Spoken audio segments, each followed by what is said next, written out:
Logan? You get a call from frickin' your little tribe? They give you some smoke signals for you?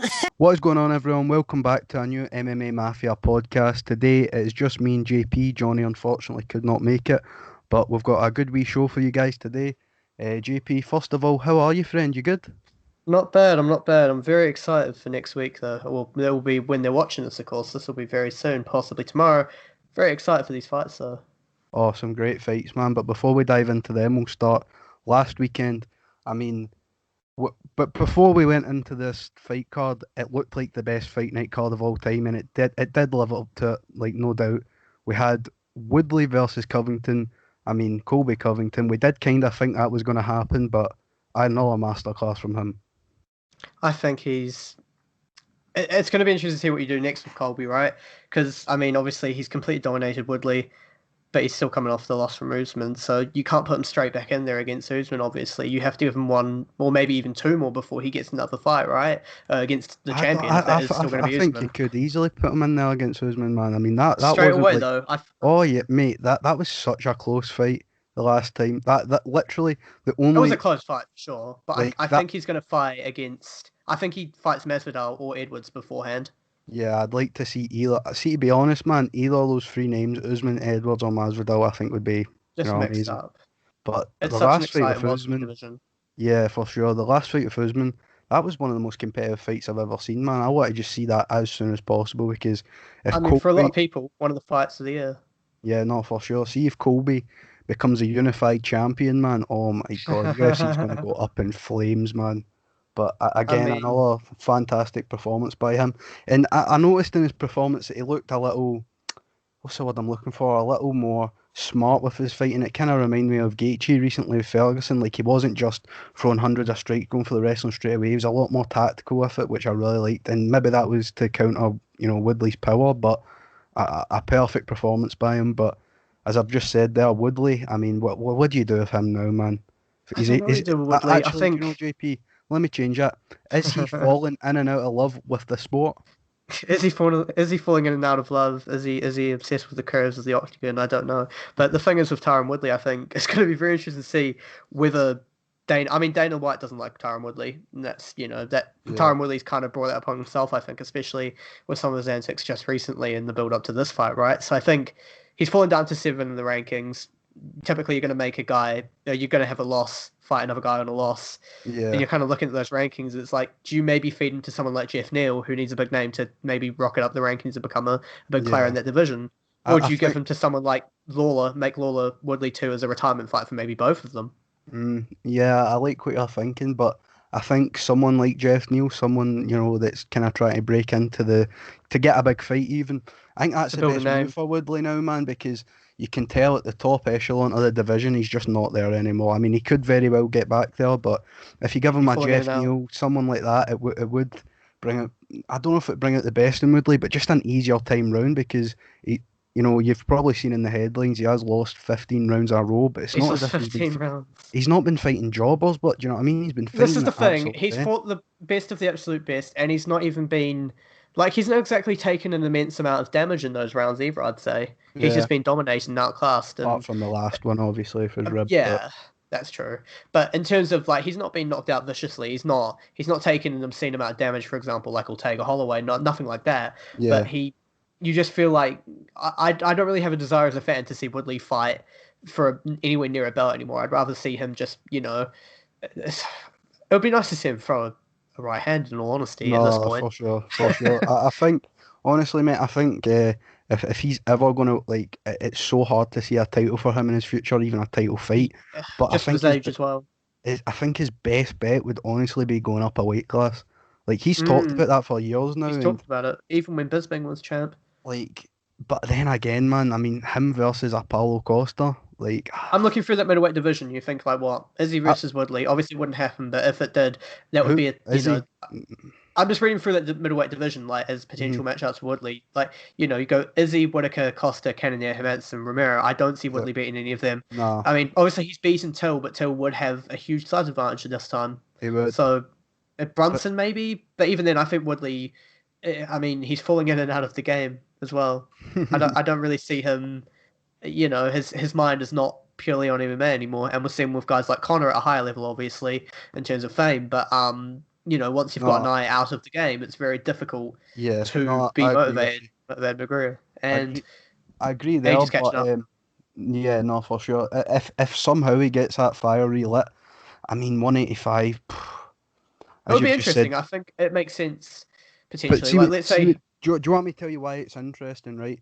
Because see, when Woodley steps on that scale at 170, he looks depleted. If he gets that fire relit, goes to 155, he'll have the speed advantage over 85. everyone. He could even hit harder, man. You don't know. Do you know what I mean? Like That's that. true. So there's Well, a we've few. seen fighters go up and get a bit more power, obviously. Hmm. Dustin Poirier is probably one of the examples that I could bring of a fight, and Bobby Knuckles as well. Fights who have gone up and then done very, very well off of, going up a weight class. Yeah, and again, he'll be a lot faster on a lot of those guys. But see, we can talk all day about his skills. We all know his skills. It's just about the fire. It's just about the mindset. Mentality. If he gets that back, then I mean, it is a Exactly. bit late now in his career. I think he's done a lot of amazing things, but I don't really want to see. To be honest, we did talk about Jeff Neal in that set, and I go, I don't think I really want to see him fight those guys, man. Like, what's Although the you do need point? to give guys like Jeff Neal an opportunity at some stage. And I No, think, no, I know, but I but don't know Taron. for I don't know if Woodley, Taron would even be willing to do it. that's what I'm saying. For Woodley, that just what. If he couldn't So get motivated for Covington, I don't know what he's going to get up for. yeah, no, you're right there, man. You're right there, but Covington again, post fight, that was quite interesting, wasn't it? Caused um, a few. I don't want to go too in depth because I don't want us to get oh well, demonetized for the okay, 5 cents we will lose well, in this video. But he did say that's quite a few things which he yeah, shouldn't no. have. That's nice of you for not going wanting to go in depth, but I'll go in depth. He was talking about Usman saying, "Oh, did you get your smoke from your tribe, smoke rings and all that?" Like, come on, Colby. I mean, I I'm think saying, come Colby's on, Colby. I trying actually too liked hard. that. I enjoyed that. I thought that was funny, but it was a But I bit put think he's trying forward. too hard still. I mean, and obviously, that's he kind of mixes in the King of Cringe persona with the intensity. But the thing is, I think with Covington is when I watch him a lot when he does these live interviews. I don't think he knows what to say a lot of the time, and it just comes out. Like when he goes to the press conferences, all this he has all this pre-planned in his head. Planned out, exactly. When he gets put on the spot, he kind of gets made to look a bit even more stupid sometimes. So I think that's why that came out. But it was very I love controversial. those I love those kind of like cross comparison videos that are kind of popping up and recommended on YouTube with Covington fighting last week of like him before he started playing the shtick and then like after like him Yeah. talking really nicely about oh yeah that's my friend, we train together, to like now talking like just seeing even like the difference in like the tone of voice. Uh-huh. Like he just comes across like this really friendly guy, and obviously Yeah. people around him know that it's and people even and he may not, we know it's a shtick, and he's probably a really I think good he's guy to his friends, but he knows how to play a character of himself. yeah. It's Well, you can essentially ultra extra version of yourself. you talk about the Strix and that. I mean, Chael being the GOAT, but see, Chill. Colby, he's Okay. just created a league of his own because he's crossing these territories. I mean, Chael was pretty bad with the Brazilians before, but I think But he's willing Covington's to trying to go. take that to the next level now. You know Covington's what I mean? trying extremism, and I Yeah. think it's a risky game to play. But I think it's also Quite. It's kind of like how I mean Kanye West tweeted about it the other day, where he goes, "Can I get away with this?" Kanye West tweeted about like, "Oh, can I get?" The Kanye tweet was, "I'm the king of the. Oh, can I get away with saying this?" Covington's doing that in MMA. Yeah, but see what the thing is with Covington now. Like he can't go back. Like he has to No, just keep no. outdoing himself with these things. He has to just keep going up and up. And do you know what, mate? Fair play to him. I like what he's doing. I mean, some people don't, but listen, you have to like. There's no way he can just be like, "Oh, this was just an act, guys." Blah blah blah. But I'll tell you what, mate. See when he goes on the Joe Rogan podcast, whenever he does, I think more people like him then. Do you know Yeah, what I mean? When definitely. they, He should because do that when he's had the belt for like if he gets the belt, that's when he does it because that's a celebration tour. It's kind of booking your media for after such an event, and then also that's when he kind of opens the curtain and be like, "Look, this is what I had to do to get here." Because obviously that's something like we know as MMA fans, but most people will just think, "Oh, this is him." Mm-hmm. When that's not actually the case. I mean, on Food Truck Diaries, for example, he was a bit different, obviously. Yeah, I would like to see him on Rogan without the shtick, but I still think he will do it Definitely. 100%. But I think it'll be a while away as well. Yeah, there's a lot of people Talking we about need to see another on Rogan, man. But talking aye, about sorry, another man that continue. might be, a rising star in the MMA over the last couple of months, Fight Island. Mhm. Well, sorry, not Fight Island, but he is the king of the Apex, as far as I'm Aye, aware. he's the king of Fight Island as well, mate. But mate, that man, like, listen, I can't like, believe he did that. see, do you know what the fucked up thing is, man? Like, I can. Like now, like I don't know how that when when you watch those first two Fight Island fights against Reece McKee and against John Phillips, like you could just see he is on another level to these prelim fighters. You shouldn't be putting up against him. And then he goes in and he does that fucking straight away right hand. I mean, he was Beautiful. sick of. I guess he was sick of the Khabib comparisons. Now, you remember that meme I posted to the page the other day where it's just who's this guy? And it's like a mixture of Conor and Khabib in the sense Yeah, of, yeah, he's got yeah. punching power as well. Wow.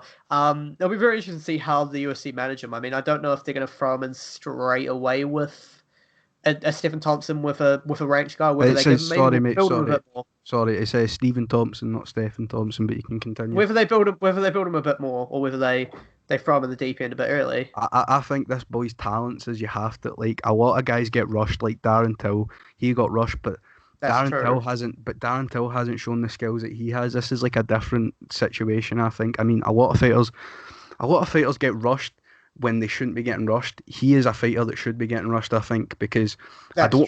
I don't want to see him Damien Maya anymore. I just don't want to see it. We know what's going to happen. Don't want to see that.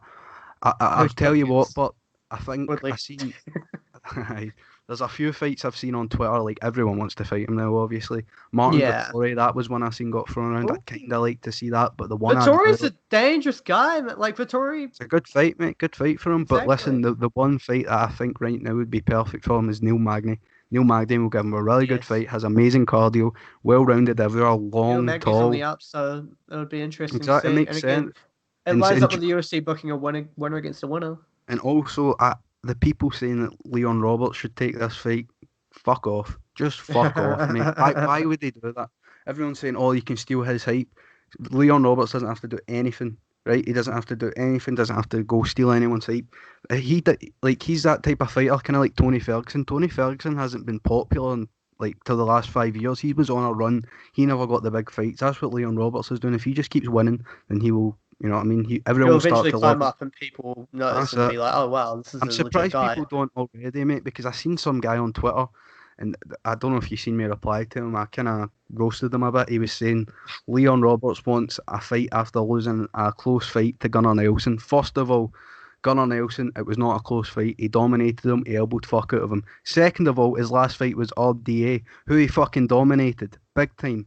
Leon Mm. Roberts, he's such a good fighter. His elbows are honestly the best in that division, no doubt about it. Beautiful elbows, and his wrestling's improved so much since the Usman fight. And even Usman himself has said he wants to fight him. He feels like he'll be the toughest test, and he did give Usman the toughest test of his career so far. Well, maybe not. Are we Colby talking probably about did, Leon but Edwards, by the way?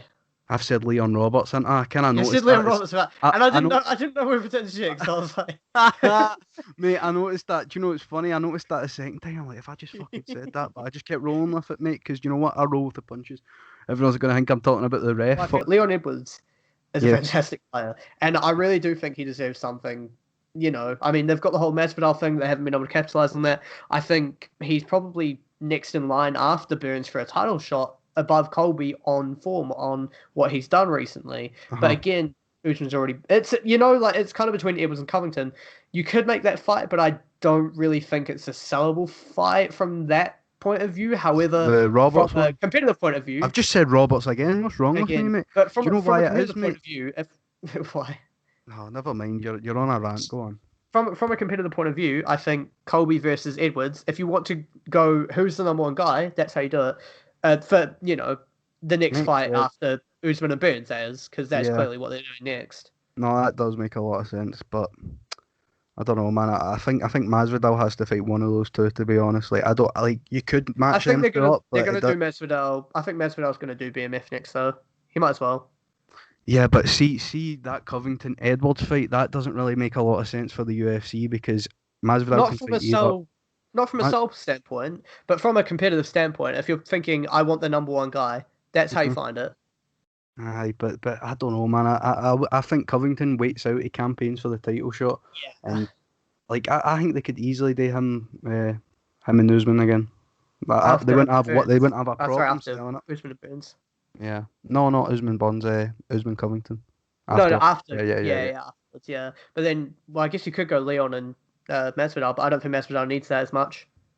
Ma- Like, no, it would be mate, huge for that would Leon still to be fight him after what that. happened in London, See, but see what the thing is with that fight, mate. Masvidal kind of doesn't look at that properly. Like he kind of That's thinks, what I mean. well, Masvidal doesn't need but to the fight Leon story's Edwards. already written for that. That will be a massive fight. I don't really Exactly. understand. It would be big, but I don't think. I mean, if you're Masvidal, you could fight Diaz for the belt again, or you could fight Leon Edwards, which is a much more dangerous fight with less payoff. Yeah, but Masvidal's going to fight Nate Diaz next. it's all Nathaniel's about going to get you. another shot. If he wants to respect, goes in, takes out Edwards. You know what I mean? That'll be another title shot for him. You can't give Masvidal a If he title seems shot in, after he's right beating there. Diaz. But I think from a fair, like, I personally would prefer to see Masvidal. I mean, you know the hill I'll die on, Masvidal Connor, but that's I can't go every podcast talking about Connor, so I'm going to move swiftly on from the welterweight division to talk about Johnny Walker, Yeah. who was incredible. He was all right, man. But listen, he was all right. But does he get dropped the every knockout was single fight incredible, now? right? He just can't take a shot. Like every fight he's getting dropped. Like that fight he was nearly finished, and he got lucky. Like true. let's be honest, he got lucky. I He got don't know what lucky. this is. This is the one thing that I really don't understand about that fight. Ryan Spann, he's got power. He rocks Johnny Walker and he shoots for a takedown and he leaves his head open. He can feel himself getting Right, elbowed. yeah. Like McGregor, he's the one that springs to mind when I think of that elbow. He was doing it in Cage Yeah. Warriors when. Where he Mate, digs it in. you see in that fucking soft sweet spot at the temple right there, mate, with that Exactly. elbow You take digging, and 3 or 4 of those, and you're done, mate. you're in You're trouble. done. But Do you think fair Johnny play to Walker Johnny fights Walker. Anthony Smith next? Could that be a next fight? Makes sense, that would make sense. I still don't know about Johnny Walker, but Because Johnny Walker's so exciting though. You could chuck him in a main event of the fight night with Anthony Smith on a, admittedly on one of the quieter fight night cards, right? But that would still be one we go, oh, that'll be worth my time. Yeah, no, you're right. You could do that. So I think he's an exciting guy. But that was looking back. Let's look forward a little bit. UFC 253. Sorry, no, That's next week. sorry. I was actually in the middle of talking and you cut me off. But sorry, I'm not gonna hurt you. Johnny Walker, I'm still not sold on him, mate. Like he's getting dropped far too much, man. He needs. I wouldn't like to see him fight Anthony Smith next. You know, I kind of actually want to see him to fight another kind of Ryan Spann type opponent. You want to see him fight lower again? Yeah, like I don't think you're just campaigning for him to get Paul Craig. Aye, give him Paul Craig, man. Aye, you know what, mate? Fair enough, man. Give him Paul Craig. I see what that's what you're angling for. That's it, mate. Paul Craig on the ground again. Anyway. Well, that was looking back. Let's look forward. UFC 253 is very. 1 minute, sorry, JP. Before we go into that, we forgot to mention Cerrone Nico Price. That was a good fight. Do you know what's mad? Do you know what's mad about that? Right, I've got people to attest to this. We were all in a house watching it. Everyone's having a few drinks. Everyone's like, "Oh, who's winning that fight?" Everyone's like, "Oh, Cerrone. No, Nico's won that." Do you know what Hamlin says? That's a draw. And everyone's like, "That's not a draw. That's not." I'm like, "Watch this. That's a money draw." down on it. Aye, I should. No, I shouldn't have, mate. No, I shouldn't have, man. Well, obviously, if Nico Price doesn't have that point deducted, he's won the fight. And why did Nico Price go off the nut when he? Mate, he was treating that as if he bloody done a cams at that fight, man. Pure. Did you watch the post-fight interview after that? I watched the post-fight with both of them. How weird was that? That's quite. But he's got like a really soft voice. No, but that was so awkward. You had one guy that was buzzing to get a draw, and the other guy was raging to get a draw. Like it was just a weird. But it was quite funny as well how he kind of reminded me a bit of Sage Northcutt in the way he was talking to Cerrone. After the fight, like it was honored to fight you. I'd love to come train. I'd love to come train with you sometime. Like it was all I could think of when I was watching it was, is that Super Sage with just kind of like a Polish kind of twang to him. Right, that's good, man. But as you were about to do there, UFC 253. Now you've got a lot of your own boys on that fight. You've got Cara France, mate. You've got pretty much all the city kickboxing boys, eh? Well, it's 4 city kickboxing fights. Fighters going there, and there's I'm some really really fun impressed. fights even. But you saying Brad Riddell's on the prelims, and he's a really fun lightweight. Yeah, he's good. Shane Put Young. him against. I don't know who to put him against, admittedly, but I think it'll be a good fight. Shane Young, he's also on the card. It'll be worth watching. Diego Sanchez is wedged in between those fights, and he's always fun to watch, regardless of the fight itself. He's always an interesting case and worth tuning in for. He's fighting Aussie boy Jake Matthews, isn't it? He's fighting Jake Matthews, which will be. It's a good fight.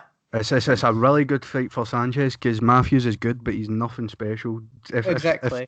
Out of Sanchez's last few fights, this is the one I'm most confident that he'll get a win in. And you best believe I'll be putting some dough on that. And probably losing it because it's Diego Sanchez. But aye. Could be a good payoff. Main event is the main card has a few interesting fights. I don't know if I care for the bantamweight fight. The women's bantamweight fight that is. Caitlin Vieira, who might be next for Amanda Nunes if she does come back versus Yeah. Eubanks. I don't know enough about Listen, Eubanks. mate, listen, if there's any birds watching this, there isn't, but if there is, women's MMA, unless it's high level, it's crap. Like, all the prelim fights, like, it's just boring Yeah. half the time. Well, you know what I mean? I mean, There I'll is put it a this way, few good up and you end up comers, with but like a Cyborg when Cyborg was fighting featherweights, and like I think I had a highlight of her against, was it Yana? Obviously, Kai Kara France is also on the card at flyweight, which is exciting to see if he's a real deal in terms of can he be a contender? Can he get on the radar of our good friend Division? As we've talked to his coaches about it, you know. yeah. Listen, Kai Kara France is a good fighter. I've been watching him for a while now. He's pretty well rounded, but I don't know, man. There's a few killers at flyweights now, mate. Big time, man. Flyweight is almost like it's almost exciting now, isn't it? It's almost Yeah. exciting. Like I definitely think they've. I remember when they were cutting a bunch of flyweights and everyone was going, "Oh, they're getting rid of it." In fact, they were just trying to make a lot of space for new flyweights, Aye. essentially, weren't they? Do you know why I love watching flyweights, mate? Because see the scrambles and the jiu-jitsu, they're so rapid. It's just so fast. You won't see like someone at light heavyweight on bottom within 2 seconds back on their feet, going on to a takedown, then on When top. it's high level, See that? flyweight is extremely exciting. Yeah, for sure. And Mate. I think, when you're looking at the champ, obviously Figueiredo, let's say Kai Kara France gets a really big statement win here, and maybe he rockets from 7 to 4 in the rankings. He could jump. I believe Moreno and Alex Perez are fighting soon. Yeah, Is that and fight Alex, they've made? yeah, mate, that is such a good fight, by the way. But let's say that doesn't deliver. Let's say that's a bit lackluster. Could Kai jump them in the could he be next, or do you reckon he needs one more? Not Are the you talking rankings, about for a title but in shot? terms of and he Well, won't jump them in did the he not rankings. lose But I his mean, last fight? I'm sure he lost his last fight, Kai Kara France. did Kai lose his last fight? Pretty sure, mate. So I think he needs another 2-3 at least. No, he won his last fight. He beat Tyson Nam. He One lost before against. that. Sorry, he lost against Brandon Moreno. Yeah. Tyson Nam's, he's nothing special. I think he's another 2-3. So I guess they're building him back up. Well, So I guess what Brandon Moreno is there, and then he's number 2.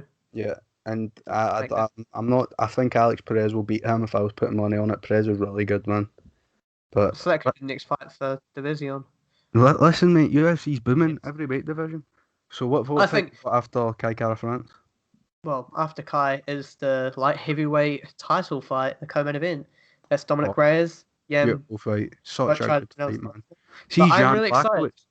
Jan Barkowitz, people need to start putting a bit of respect on that man's name. Definitely. He's so Everyone I've technically spoken sound. to is saying that Reyes will 100% win, and I don't know if I'm willing to commit to that narrative. I think Dominic Reyes is my favorite, and I think he was really impressive in the Weidman fight and the Jones fight. Uh-huh. But I would like, Jan's built a nice, tidy little run. Mate, he's very, very he's very, very well rounded. He's got power on both hands. He's got a fucking sick ground game. But I'm leaning towards Reyes. I think if I was to play the fight in my head right now, what's going to happen? It's going to get to second, third, even championship rounds. Blachowicz is going to rush him, and Reyes will probably knock him out going backwards. Reyes' footwork's amazing for such a Reyes' big guy. footwork is very good, and I don't think Reyes is necessarily like a power guy. He's like not pure power in the sense of he's got a bit of everything. He's quite accurate. He's and so the fact athletic. The fact that he could fight technical against John Jones was, bewildering to everyone who was watching it. And mate, that has that is due to a lot of his mate. He is such a high level athlete. He played, and it's funny saying athleticism because there was the whole meme around it, like, oh, he's the athlete. Like that was such a true, mate. But it is true. For the fight, but then he brought that, and that was his whole. I mean, but he's he's an impressive guy, and I just remember something just clicking on his kind of record. You remember how he fought Vulcan, and I think most people would argue that Vulcan got robbed against Reyes. Vulcan did get robbed big time. So that's super interesting to think that Vulcan, if Reyes, wins this weekend, and even, thinking back to the Jones fight, Reyes arguably won that fight. Just how good is Volkan Ozdemir? Well, Volkan Ozdemir gets hit a lot, so maybe not as good as we might like to think. No, but, mate, he was hyped up. He was hyped up to fight DC, man. But he did. He did good, mate. He did good. But he should have won that Reyes decision, some would argue.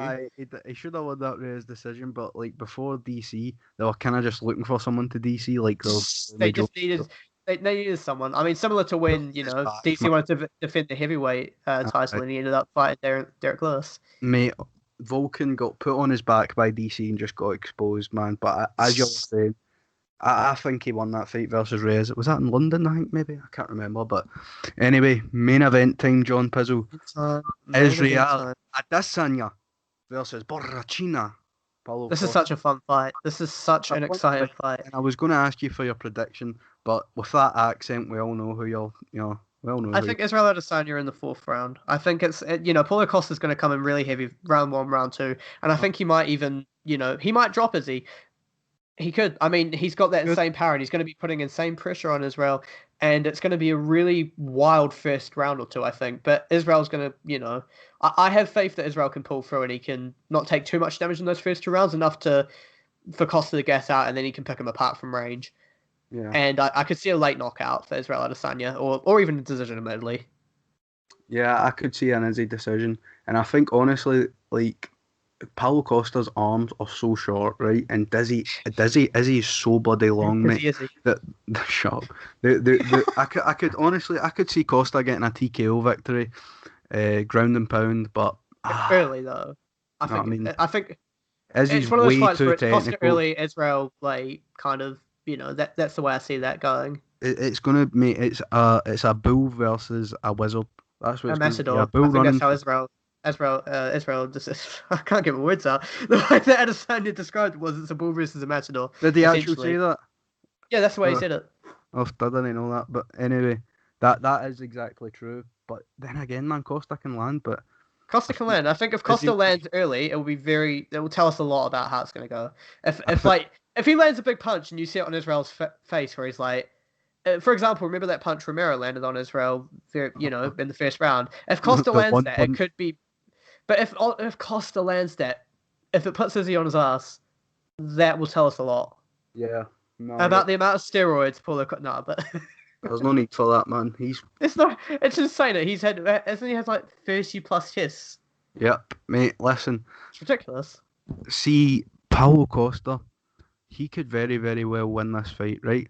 But as bad as this sounds, I don't think he's smart enough to win this fight, because he could win this fight, I think, by taking Izzy down, but he will not even shoot for a takedown. I don't think. I would love to. It would be more knockdown with brutal ground and pound and positioning from there. He's been working a lot with Eric Abdelaziz, Henry Cejudo's coach. I think he's the past 2 or 3 fights he's been working with him. We've not seen any wrestling, which is interesting, and I'd love him to do that for this fight, but I doubt he will. And also, he's been wrestling training with one of the best wrestlers of all time, Mr. Logan Paul. So, you know what I mean? Well, quickly to wrap this up, I do want to talk about Logan Paul just to end the podcast, because obviously we've had a great MMA discussion, so why not end up with the talk about Logan Paul and Floyd Mayweather? With shite boxing discussion, yes, good idea. Exactly, we might as well tat it in at the end. I mean, imagine if Logan Paul somehow knocks out Floyd Mayweather, and KSI is the greatest boxer of all time. Thank you guys for watching. No, but on that, man, I don't think that fight will happen. I think it's all for hype. In fact, you know what? I wrap it up. I don't even want to talk about that, mate. It's just bullshit, isn't it? Like, it's just fucking shite. Let's be real. Well, we don't want to see that. Like, we just don't want to see that. All that's going to happen in that fight, mate. All that's going to happen in that fight, if it happens, is a repeat of when Logan Paul went to Japan. A dead man hanging. It's true, mate. He'll be hanging on the ropes, dead. I mean, the only interesting part about it is Logan Paul is a good 40-50 pounds bigger. Even then, man, I still think it kind of reminds me of like those gimmicky Japan fights they used to do, where it's like 250 pound sumo wrestler versus like the little 120 pound flyweight. He couldn't fucking. Mate, he could barely land punches on fucking KSI, the FIFA YouTuber. How's he going to land a punch? All I'm saying is, imagine if he just throws one absolute Hail Mary and it just goes through the gut. I'm not imagining it, because I can't imagine it. Logan Paul is the boxing champion of life. No. Guys, thanks all for watching this podcast. Make sure in the description you'll see Instagram.com/MMA Mafia _. I'm telling you, JP, where do you go for your MMA memes and MMA updates? I got an MMA Mafia because, they've got song selections, and they've also got some very good memes. Very good memes, very good patter. Giveaways coming soon, probably not, but listen, go on that Instagram right now, subscribe to the channel, put the bell on, it'll turn my bell on. No need for that, I know. Anyway, Goodbye, everyone. Stay safe. Goodbye. Decent.